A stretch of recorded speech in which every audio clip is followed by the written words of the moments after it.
YCP నాయకులంతా చెవుగోసిన మేకలాగా ప్రశాంత్ కిషోర్ ఎవరో, అసలు వాడికి రాజకీయాలు ఏం తెలుసు, అక్కడ బారకు ఎక్కడికి వచ్చాడని చెప్పి ఇట్లాంటి మాటలు మాట్లాడుతూ ఉన్నారు.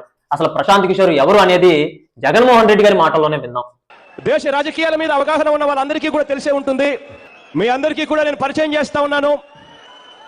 ప్రశాంత్ కిషోర్ అని మోడీ గారిని 2011లో ప్రధానమంత్రి కుర్చీలో కూర్చోబెట్టడానికి క్రియాశీలక పాత్ర పోషించిన వ్యక్తి ప్రశాంత్ కిషోర్.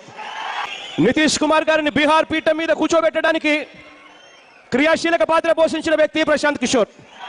విన్నారు కదా, ఇతను ప్రశాంత్ కిషోర్ అని అంటే.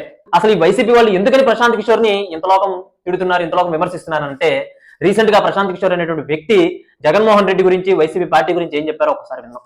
And Jagan has made a mistake, and I think he'll find it very, very difficult to make a comeback now. My gut is telling that he's losing big. విన్నారు కదా, ఇదండి మ్యాటర్.